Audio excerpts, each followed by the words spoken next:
How are you doing today? And welcome back to the channel. In today's video, I'm going to be going over the top 3 things I wish I did while I was still in Estes Park. Now, when we did this Colorado trip, we weren't primarily going just to Estes Park. It was just one of our many stops along the way. So we only honestly spent around a day and a half in Estes Park, and we spent most of that day actually in the National Forest. It wasn't until after I started looking at some Facebook groups and seeing some really cool things that I wish I would have done. But I was able to capture a little bit of footage here, and my loss is your gain, and you can learn from my mistakes. And I'm going to go ahead and save the best for last, but we're going to start off with number 1, and that is visiting small businesses. Not only are you supporting small businesses, but you're helping immerse yourself in that culture. Now, when you go to TripAdvisor, there are plenty of small businesses you can walk to eat. They have a few breweries as well. But the small business that really caught my eye was this place called Mountain Blown Glass. It's a small business that makes glass, and they actually have daily demos and it shows you blowing the glass. And I thought it'd be really cool to see that and then go through their store and see all the glass that they've already made. And if I find myself back in the area, it's something I'll definitely check out. Moving on to the second thing I wish I did in Estes Park is to visit the Lake Estes Marina.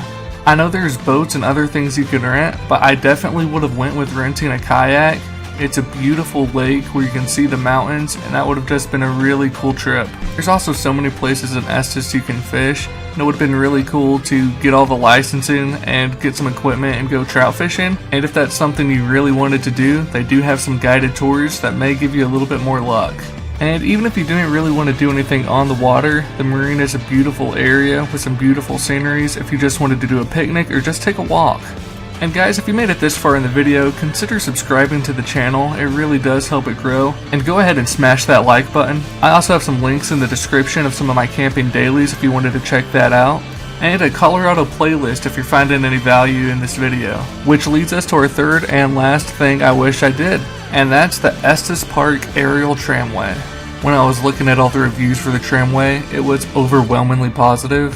From what I could gather is you'll get on the tramway and you'll go through the mountains. You'll see some breathtaking scenery. I'm basing this just off the few pictures I saw in the reviews, and we could all just assume that pictures do not do it justice. But if you're planning on going to Estes Park, tell me when you're going and if you plan on doing any of these 3 things. And if you've already been to Estes Park, go ahead and drop below if you've done any of these or what you recommend.